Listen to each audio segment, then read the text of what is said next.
Demande à ta mère. Non, c'est pas possible. Mais pourquoi faire? À ma mère. Qu'est-ce que je pourrais lui dire? Pourquoi pas mon père? C'est gênant de parler de ça. Oh là là. Bonjour, comme chaque mois, je suis ravie de vous retrouver pour un nouvel épisode de Demande à ta mère. Pour ceux et celles qui nous rejoignent pour la première fois, soyez les bienvenus. Je m'appelle Nathalie Dumont, je suis pharmacienne de formation et productrice de ce podcast qui souhaite avant tout nourrir la transmission de femme à femme, mais pas que. Au programme de notre 5e épisode, un thème méconnu, celui du syndrome prémenstruel. Et pour en parler en première partie, nous allons retrouver le docteur Aurélie Joris, gynécologue, et nous aborderons en deuxième partie l'impact de ce syndrome prémenstruel sur la qualité de vie et le moral des femmes avec notre spécialiste Coralie Deladrière, psychologue et sexologue. Alors vous êtes toutes et tous prêts et prêtes. Et ah oui, j'oubliais de vous dire que les hommes sont de plus en plus nombreux à nous écouter et je les en remercie. Bonjour docteur Joris. Bonjour. Maux de tête, fatigue, ballonnement, douleur, irritabilité ou changement d'humeur, un sommeil perturbé. Est-ce que ces symptômes qui surviennent avant l'arrivée des règles, c'est ça le syndrome prémenstruel ? Oui, alors c'est surtout un ensemble de symptômes, qu'ils soient physiques ou comportementaux, qui surviennent de manière répétée dans la seconde partie du cycle menstruel. Donc après l'ovulation, il y a un changement au niveau des taux hormonaux. Ça survient donc quelques jours, en général c'est 5 jours avant le début des règles, et ça disparaît quelques jours après le début des règles. Et on parle de syndrome si l'intensité de ces symptômes interfère avec le fonctionnement de la vie de tous les jours. Il y a des syndromes psychologiques, où là c'est l'irritabilité qui est le syndrome comportemental le plus courant, mais on retrouve aussi les sautes d'humeur, l'anxiété, des tensions, un sentiment de tristesse, une humeur dépressive, des troubles du sommeil, une augmentation de l'appétit, des fringales et une sensibilité au rejet et la diminution de l'intérêt pour certaines activités. Quel beau programme. Oui, et bon, toute femme a un jour dans sa vie souffert au moins un de ces symptômes de manière... voilà, donc c'est ça aussi qui est caractéristique, c'est que toutes les femmes ne souffrent pas de la même manière de tous ces symptômes. Ça peut être très léger à très sévère selon l'intensité. Et donc ça, c'est pour les symptômes d'ordre psychologique, mais il y a aussi des symptômes physiques. Les plus fréquents, c'est les ballonnements, les crampes dans le bas du ventre, une fatigue extrême, des maux de tête, des tensions mammaires, des bouffées de chaleur éventuellement, mais également des vertiges. Tout ça, ce sont des symptômes. Mais afin de faire le diagnostic d'un syndrome, parce qu'un syndrome en médecine, c'est quelque chose qui reprend un certain nombre de symptômes, il faut un historique menstruel détaillé et être certain aussi que ça intervient à chaque cycle, ou en tout cas durant 3 cycles consécutifs. On parlera de syndrome lorsque ça arrive de manière répétée lors de chaque cycle de la femme. Les sociétés américaines le définissent cliniquement comme au moins un symptôme qui est associé à un dysfonctionnement économique et ou social qui survient pendant les 5 jours qui précèdent l'apparition des règles et qui est présent au moins 3 cycles. Donc ça, c'est la recommandation au niveau des critères diagnostiques des sociétés américaines. Mais bien sûr, il faut aussi évaluer toute prise médicamenteuse, voir voilà, si la patiente prend d'autres médicaments qui pourraient interférer. Si elle est sous contraception hormonale, est-ce que ça a débuté avec la contraception? Est-ce que c'est exogène? Est-ce qu'elle n'avait rien avant? Ou est-ce que c'était déjà présent et que ça n'a pas changé? Aussi voir s'il n'y a pas d'autres explications médicales, par exemple des troubles de la thyroïde qui pourraient également expliquer certains symptômes. Et donc aussi une des caractéristiques pour que ce soit dans ce syndrome, c'est qu'il y ait une période symptôme-free, donc sans symptômes. Il faut qu'il y ait au moins une semaine où il ne se passe rien. Parce que c'est vraiment avant les règles et ça disparaît quelques jours après le début des règles. Ok. Ça peut toucher les jeunes comme les moins jeunes. On peut se poser la question de savoir quelle est la fréquence, parce que c'est un phénomène qui a sans doute toujours été là, mais dont on ne parle plus ouvertement qu'aujourd'hui. Et j'ai lu une étude qui rapporte que chaque mois, ce syndrome accompagnerait les règles de 2 milliards de femmes. De nouveau, les chiffres, c'est très difficile à trouver. Ça varie dans les études entre 10 et 80%. Parce que ça dépend de la définition qu'on prend du syndrome prémenstruel. Donc effectivement, si on prend comme définition un de ces symptômes que je vous ai cités, qui soit d'ordre physique ou psychologique, toute femme, quasi dans sa vie, a un jour souffert d'un de ces symptômes. Maintenant, jusqu'où est-ce qu'il a interféré avec le fonctionnement dans la vie quotidienne? Ça, c'est pas chez toutes les femmes. Et donc, du coup, c'est vrai que les chiffres sont très, très variables. On parle vraiment jusqu'à 80% des femmes, mais dans la majorité des cas, ça reste assez léger ou modéré et ça n'interfère pas trop avec leur fonctionnement. Maintenant, bien sûr, il y a des femmes qui en souffrent de manière très intense et pour qui c'est vraiment très très difficile à vivre et comme vous dites, on en parle de plus en plus. C'est probablement quelque chose qui a toujours existé, mais de plus en plus sur des blogs, via certains canaux, on en parle et c'est très bien. Ils peuvent commencer à tout moment après le début des règles. Mais généralement, ça commence au début de la vingtaine et ça peut durer durant toute la vie hormonale. Ça s'arrête à la ménopause. Mais on sait que les patientes qui ont souffert de syndrome prémenstruel auront à la ménopause tendance à avoir plus de troubles de l'humeur que celles qui n'ont pas souffert de ces syndromes. Et alors, il y a aussi des périodes où ça s'arrête transitoirement, par exemple pendant la grossesse. Période merveilleuse. Voilà, exactement. La parenthèse enchantée. Voilà. Est-ce qu'on sait réellement à quoi c'est dû et si surtout on peut faire des choses concrètes pour éviter que ça s'invite à chaque cycle? Est-ce qu'il y a des médicaments efficaces ou des mesures d'hygiène de vie à conseiller? C'est un phénomène assez complexe qui est encore étudié. On ne comprend pas tous les intervenants dans ce syndrome. Mais ce qui est sûr, c'est qu'il est dû à des facteurs endocriniens et neurochimiques. Donc en fait, en deuxième partie de cycle, donc après l'ovulation, il y a un changement au niveau des stéroïdes ovariens. Donc des taux de progestérone et des taux d'œstrogène. Et ces changements hormonaux interfèrent avec des neurotransmetteurs au niveau central. Donc au niveau du cerveau, il y a surtout l'hormone qui s'appelle la sérotonine. Et donc, il y a vraiment une réponse anormale. En fait, donc les personnes qui ont ce syndrome prémenstruel, elles ont des taux normaux par rapport à une autre patiente. Elles auront des taux normaux de stéroïdes, mais il y a une réponse anormale aux changements hormonaux qui sont normaux, et donc principalement au niveau des neurotransmetteurs centraux, et donc c'est surtout au niveau de la sérotonine. Et donc c'est comme une hypersensibilité quelque part. Voilà, exactement. Ces changements hormonaux. Et vraiment, l'objectif du traitement des patientes qui souffrent de ce syndrome prémenstruel sont de soulager les symptômes et surtout d'améliorer la qualité de vie. Alors, il y a un certain nombre d'approches. Dans un premier temps, ça sera de jouer sur le mode de vie. On peut également nous aider avec des thérapies cognitivo-comportementales. Certaines patientes, ça les soulagera vraiment d'en parler, d'en discuter et d'avoir un suivi accompagné à côté de ça. Et alors, en ce qui concerne le mode de vie, modifier son alimentation. La période avant les règles, ça peut toujours avoir un impact. C'est jamais mauvais, bien sûr. Et donc, un type d'alimentation plutôt anti-inflammatoire et donc diminuer tout ce qui est consommation de thé, de café, la consommation de tabac aussi et bien sûr l'alcool. L'exercice physique aussi, ça stimule la gestion du stress et permet de réduire la nervosité. Que ce soit une activité sportive douce, yoga, méditation, mais voire également la course à pied peuvent avoir un effet bénéfique là-dessus. Et au niveau des médicaments, donc si c'est une patiente désireuse d'une contraception qui est en âge de procréer, on peut dans un premier temps lui proposer une contraception hormonale qui va bloquer en fait son axe hypothalamo-hypophysaire et donc bloquer en fait cette différence au niveau des sécrétions hormonales en deuxième partie de cycle. Maintenant, les études montrent que ça a une efficacité. Maintenant, chez les patientes qui souffrent vraiment d'un syndrome prémenstruel et surtout au niveau des troubles psychologiques, ça a quand même peu d'impact. Donc ça marche chez certaines, mais c'est pas non plus la panacée. Et alors, également, des médicaments qui vont bloquer la recapture de la sérotonine. Donc ce qu'on appelle les SSRI, c'est des inhibiteurs sélectifs de la recapture de la sérotonine. Donc augmenter le taux de sérotonine au niveau cérébral. Et ça a montré aussi que ça avait de l'effet pour celles qui souffrent de troubles d'ordre plus psychologique.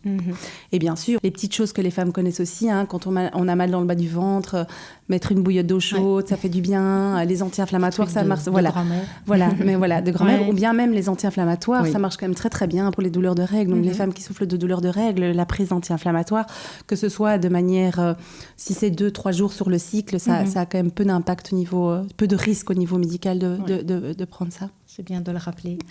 Alors, quand on souffre de ce syndrome prémenstruel et qu'il devient vraiment handicapant, à qui on doit en parler? Est-ce que c'est à son gynécologue? Est-ce que c'est au médecin traitant? Parce qu'il faut quand même rappeler que c'est pas normal de souffrir à ce point à cause des règles. Et dans les cas les plus sévères, on parle même de troubles dysphoriques prémenstruels qui toucheraient 3 à 8% de femmes. C'est vrai, ça? Oui, donc de nouveau, là, les chiffres varient un peu selon les études. Donc, quand on parle de troubles dysphoriques, c'est une femme présente plus de 5 symptômes et que l'un d'entre eux est un symptôme affectif, donc une manifestation psychologique très prononcée.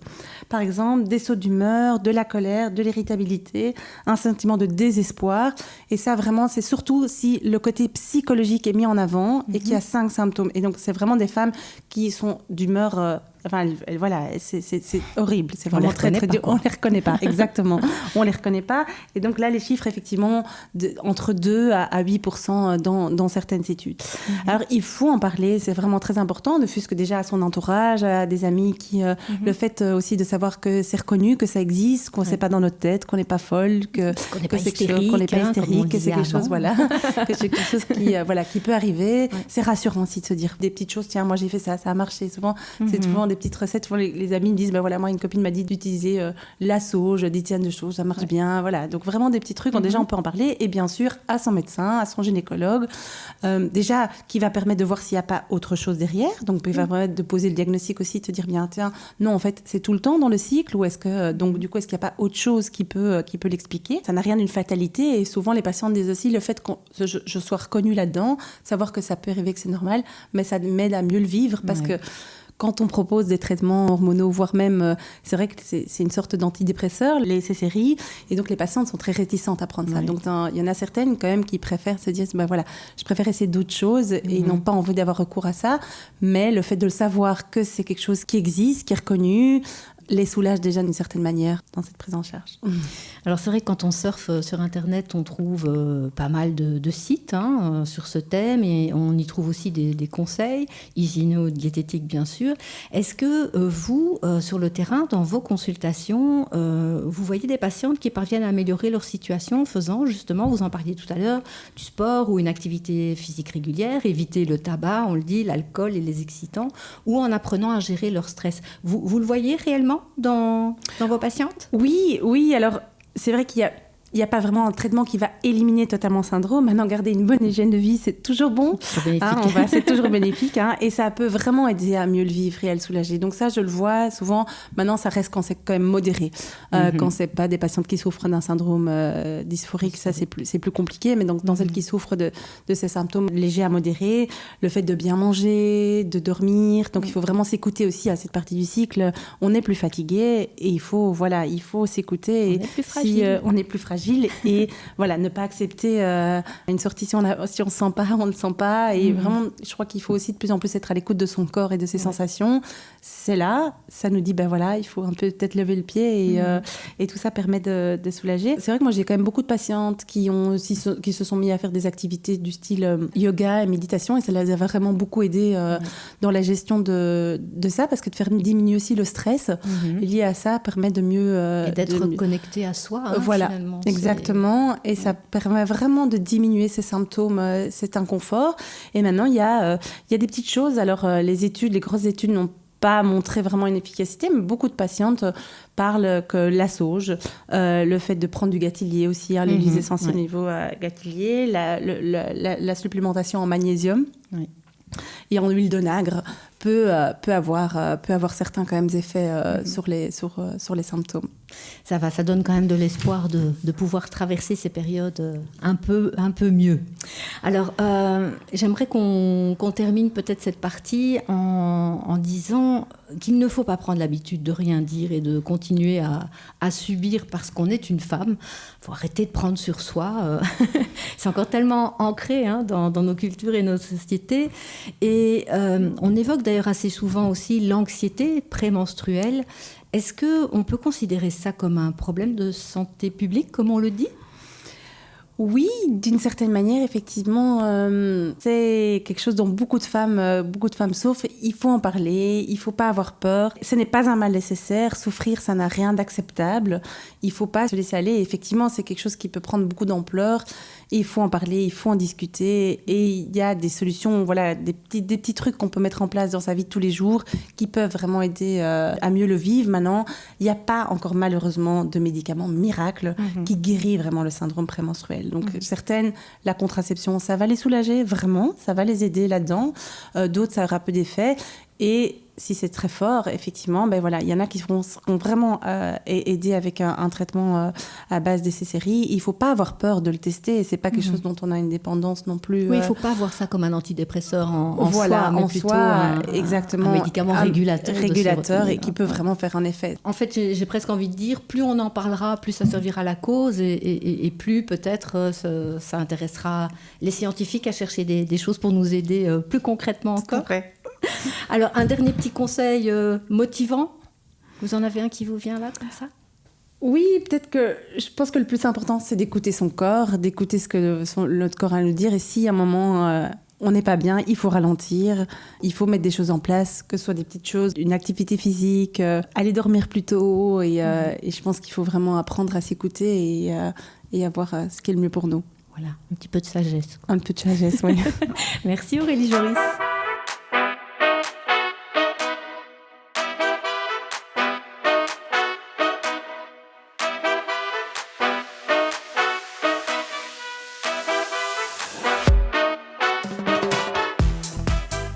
Nous retrouvons à présent Coralie Deladrière pour aborder la seconde partie de cet épisode consacré au syndrome prémenstruel. Bonjour Coralie. Bonjour.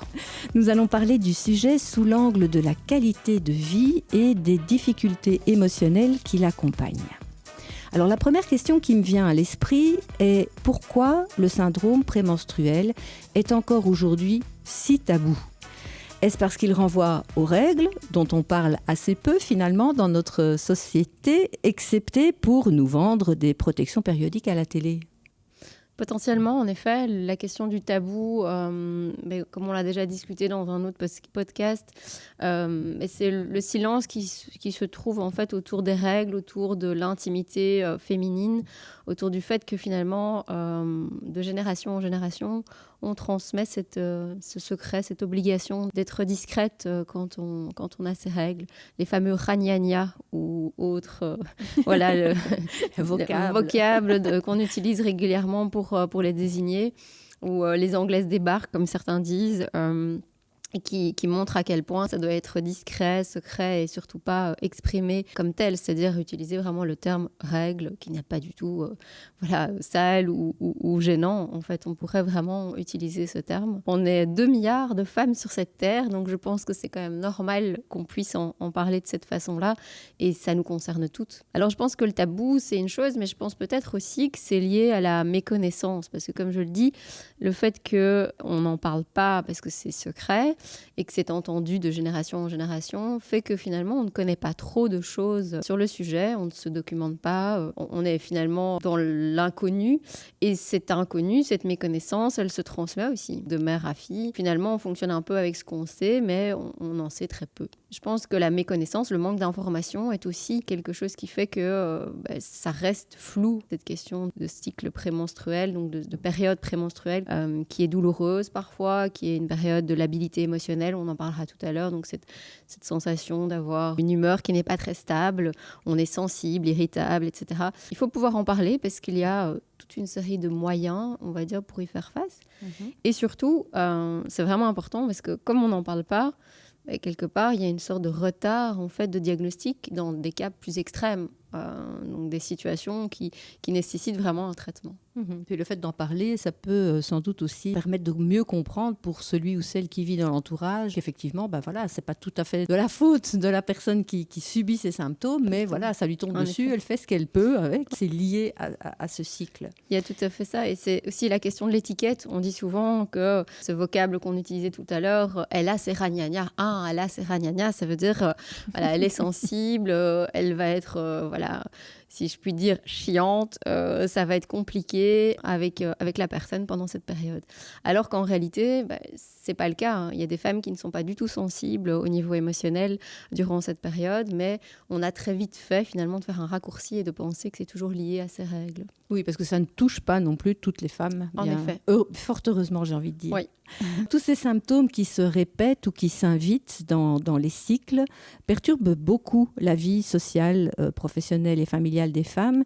Et pour certaines, c'est un véritable handicap. Et les symptômes sont qualifiés d'analogues d'ailleurs à ceux de la dépression majeure, et notamment dans les cas plus extrêmes de troubles dysphoriques prémenstruels. Comment on peut aider ces femmes ? Déjà, il faut pouvoir faire la part des choses. Toutes les femmes ne vont pas souffrir d'un syndrome prémenstruel. Certaines femmes vont avoir des symptômes physiques, d'autres vont avoir des symptômes physiques, émotionnels, comportementaux, cognitifs, vraiment quelque chose de très, très vaste. Ce qu'il faut savoir, c'est que le syndrome prémenstruel, il a vraiment un diagnostic possible à poser.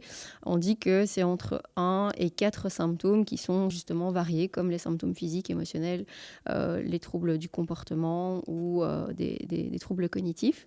Et au-delà de 5 symptômes, et qui sont généralement plus affectifs et émotionnels, on est sur un trouble dysphorique prémenstruel. On a vraiment des outils diagnostiques et c'est vraiment important peut-être de nouveau de donner de l'information à ce sujet et de se rendre compte que dans certains cas, on est dans quelque chose de plus important, de plus sévère, sans vouloir alerter évidemment, mais où on peut justement trouver des solutions, donc des traitements et des mesures par rapport à ça. Et pour répondre tout de suite à la question, comment est-ce qu'on aide ces personnes ? Quand c'est un syndrome prémenstruel, on peut justement les aider en leur proposant ponctuellement, par exemple, des hormones, donc juste avant les règles en fait, ou bien on peut en proposer donc, de manière continue avec une pilule contraceptive qui pourrait normaliser un petit peu les choses. On peut également proposer justement des aides plus psychologiques. On va être dans quelque chose de l'ordre du comportement de santé, donc par exemple augmenter les activités sportives, les activités physiques pour justement s'occuper. Voilà, un premier point, c'est exactement, on se focalise moins sur le corps, mais pas que, mais aussi parce que justement ça permet de diminuer par exemple les spasmes au niveau de l'utérus, les douleurs qu'on peut ressentir donc dans le bas-ventre.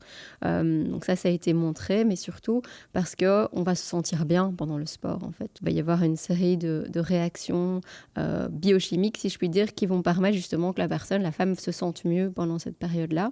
Ça peut aussi même d'ailleurs diminuer ce qu'on appelle les œdèmes, hein, donc cette sensation d'être toute gonflée, voilà, on se sent pas bien, les jambes lourdes, etc. Eh bien, l'activité physique, même la marche, hein, quelque chose d'actif tout simplement, va permettre de diminuer cette congestion finalement qui est due de nouveau à un fonctionnement hormonal qui est un peu perturbé pendant cette période. Alors, pour les troubles dysphoriques, c'est beaucoup plus important. C'est que, comme on le disait, s'il y a un diagnostic de troubles dysphoriques prémenstruels, on est dans quelque chose donc, qui nécessite généralement un apport médicamenteux. Donc, on est dans quelque chose de l'ordre du trouble mental, si je puis dire. Donc, c'est d'ailleurs le DSM-4, hein, le manuel diagnostique et statistique des psychologues, des psychiatres qu'on utilise régulièrement. Et on a des critères diagnostiques par rapport à ce trouble. Et donc, on a évidemment, quand on réunit tous ces critères, la possibilité de proposer des traitements qui sont des traitements antidépresseurs qui permettent justement à la personne d'aller beaucoup mieux. Alors, soit ponctuellement, de nouveau, par rapport au cycle, ou pendant toute l'année. Je veux dire, on va prendre des antidépresseurs. Et puis, il y a tout ce qui est imagerie mentale, donc méditation, gestion du stress, et techniques cognitivo-comportementales qui sont aussi proposables dans ces troubles. Donc, c'est vraiment, finalement, énormément de possibilités, en fait, pour ces dames qui en souffrent. Et c'est important, je pense, d'en parler. Alors, ces symptômes récurrents peuvent aussi nuire à la condition même des femmes. Hein. Elles peuvent se sentir diminuées, voire exclues de la société à ces moments précis. Comment ne pas tomber dans un cercle vicieux et éviter, finalement, de se résigner en vivant une vie en demi-teinte? C'est très féminin, ça. Hein. On prend ça sur soi et puis on fait avec. Je pense en effet que l'information, finalement, de toutes parts, est nécessaire. Donc ici, évidemment, les podcasts sont super intéressants parce qu'on peut les écouter de manière un peu continue dans le bus, dans le train, dans le tram. On peut le faire discrètement à la maison ou dans ses écouteurs.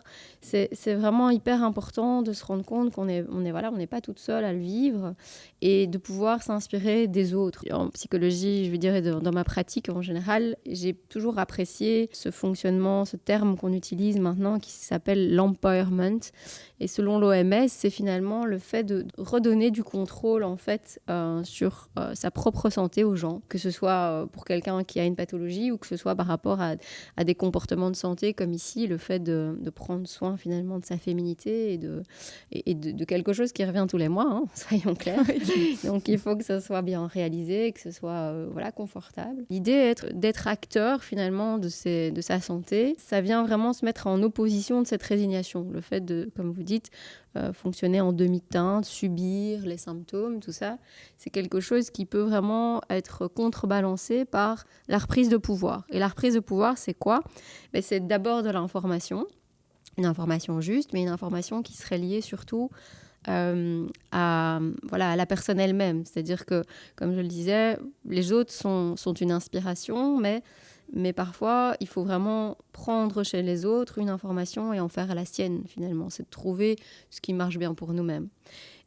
Et donc, cette information, elle est cruciale, il faut aller la chercher. Donc, de nouveau, le côté tabou, finalement, c'est très compliqué, finalement, de rester avec ce tabou parce qu'il faut avoir cette information et donc il faut aller creuser, il faut pouvoir être dans la curiosité de chercher, de questionner, de demander. Et c'est évidemment aussi dans le partage, donc le fait de partager le savoir avec des personnes qui en auraient, donc au niveau de professionnels de la santé, mais aussi au niveau de l'expérience de vie de certaines personnes. Et puis, c'est d'être dans l'action, donc de reprendre du contrôle et d'être active. Et active comment ? Être active justement avec, on en parlait tout à l'heure, des comportements de santé comme le fait de faire du sport ou une activité physique quand on est en pleine période de règles. Ça n'est pas problématique. C'est une information qu'on n'a pas toujours. Et d'ailleurs, il y a beaucoup de femmes qui s'absentent, soit de l'école ou des cours, qui s'éloignent finalement parce qu'elles ne sont pas bien. Et bon, de nouveau, dans ce côté gênant, secret, on n'en parle pas, on ne dit pas vraiment pourquoi on n'est pas bien. C'est plus confortable, en fait, de tout simplement s'absenter, de ne pas devoir se justifier. Mais en réalité, on s'isole à ce moment-là, alors que c'est le moment, justement, où on devrait être active et où on devrait être à la rencontre de l'autre pour penser, comme on le disait tout à l'heure, à autre chose. Donc, le côté actif, donc activité physique, mais aussi action, c'est-à-dire continuer à travailler, fonctionner. Et donc, évidemment, ça veut dire que on doit bien s'informer aussi sur tout ce qu'on peut faire très pratiquement en termes de traitement. Donc, il y a des traitements qui sont plus ou moins naturels. Donc, on connaît bien tout ce qui est ibuprofène, donc toutes ces molécules style Nurofen, Brufen, etc., Spidifen, qui vont nous permettre d'avoir rapidement moins mal. Mais il y a des choses beaucoup plus naturelles et qui vont justement être aussi possibles. Je pense par exemple au gâtillier, tout le monde n'en parle pas, mais c'est un petit arbuste en fait qui va nous permettre, sous forme de gomme, sous forme d'infusion, ou alors sous forme vraiment de gélules, c'est proposé aussi en pharmacie ou en parapharmacie, etc. De diminuer, en fait c'est un antispasmodique, donc ça va diminuer de nouveau les contractions musculaires qu'on a au niveau de l'utérus et donc diminuer ces douleurs. Et c'est de nouveau quelque chose qu'on va faire, donc c'est une action qu'on va tenir, mais c'est une action qui va nous permettre d'aller mieux et de peut-être justement conserver notre activité, que ce soit être en cours ou aller travailler, s'occuper de nos activités quotidiennes. Et à côté de ça, il y a d'autres comportements de santé dont on ne parle pas toujours, mais comme je le disais tout à l'heure, c'est une période où on se sent gonflé, soit au niveau de la poitrine, soit au niveau des jambes, parfois même au niveau des mains. Et ça, c'est vraiment la question de la rétention d'eau. Donc, il faut peut-être vraiment aussi envisager de changer son comportement alimentaire. Donc, par exemple, diminuer le sel pendant cette période, évidemment diminuer le sucre, même si on en a souvent très envie à ce moment-là. On se dit que comme on est très fatigué dans ces périodes, on va aller manger du sucre qui va nous redonner de l'énergie. C'est ça, ces fameuses fringales qui nous assaillent, alors qui sont presque irrépressibles. Tout à fait. Ouais, alors, on a l'impression que ça va faire du bien. Il faut savoir qu'il y a des femmes qui n'ont pas du tout ça, qui ont au contraire une perte d'appétit pendant cette période, qui mangent quasi rien. Et vraiment, le fait de manger du sucre n'est pas un bon conseil à leur donner, ça c'est sûr, vu qu'elles vont avoir un pic de glycémie. Donc après ça, elles vont avoir encore plus faim très rapidement. Donc quelque part, tous ces comportements de santé, voilà, sont des actions qu'on va tenir et qui vont permettre justement de contrer cette résignation, le fait qu'on subit quelque chose. Au contraire, on reprend le pouvoir. Donc, c'est l'empowerment, comme on dit. Voilà. Exactement. Donc, on peut conseiller aux femmes d'abord et aux filles d'en parler, de ne pas rester dans l'isolement, justement, et de chercher des solutions. Oui. Et puis, d'apprendre à apprivoiser son corps, puisque, voilà, au fil du temps et de la vie d'une femme, il y a des périodes qui sont peut-être un peu plus aiguës et après, ça va mieux, ou c'est l'inverse. Oui, donc, c'est voilà, sûr. un rapport au corps toujours intéressant. Oui, en effet. Les groupes de parole, les témoignages d'autres filles ou de femmes qui ont trouvé finalement des moyens d'améliorer leur vie ou d'autres projets, est-ce que ça constitue des pistes intéressantes à faire connaître ? Je pense que l'information doit vraiment circuler. Tout le monde, en fait, a un vécu avec une expérience. Et je pense que c'est vraiment intéressant d'oser en parler, de faire sa propre expérience et d'avoir des petits trucs et astuces. Donc, l'idée n'est pas de faire du copier-coller par rapport aux autres, mais de trouver sa propre piste, de trouver sa façon de faire. Et par exemple, certaines personnes vont faire l'inverse de voilà, ce qui a été dit, mais ça les aura inspirés d'une certaine façon pour ne pas répéter quelque chose. Donc, c'est vraiment la question du partage social, en fait. De manière générale, nous sommes des humains, nous avons besoin de partager.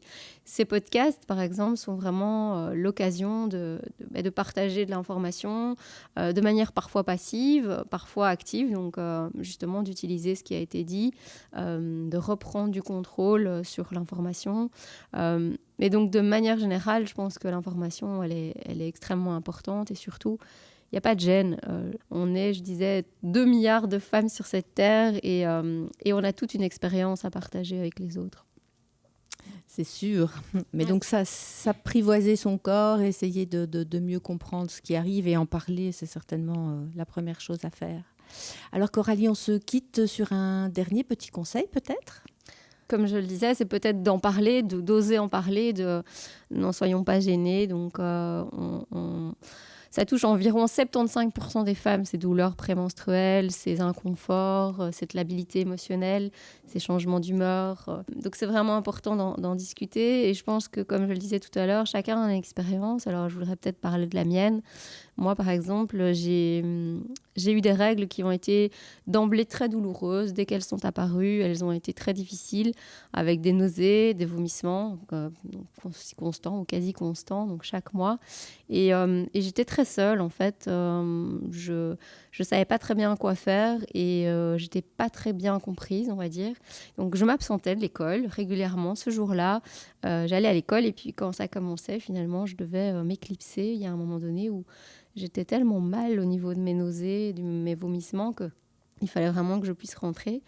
Et en fait, avec le temps, au fur et à mesure, j'ai commencé à apprivoiser mon corps et à comprendre que le fait, par exemple, de rester active, d'utiliser les bons moyens, justement, pour diminuer ces nausées, ces vomissements, dans mon cas, et donc qui étaient souvent liés à des douleurs extrêmes, en fait. Donc, la gestion de la douleur m'a permis de retrouver, en fait, un certain confort de vie.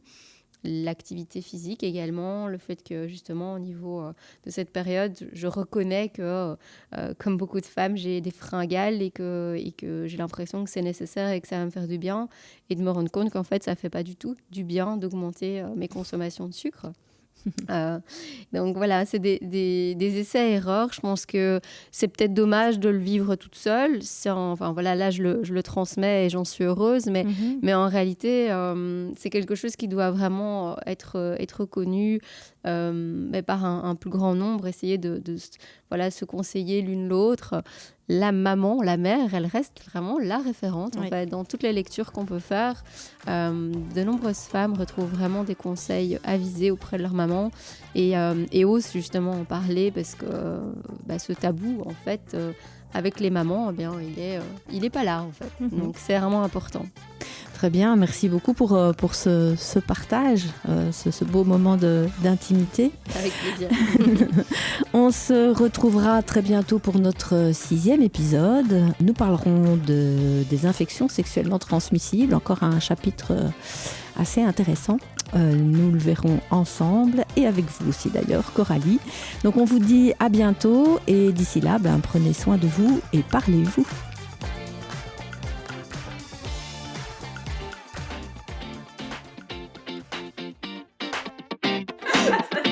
Bah, ma mère. Oh là là.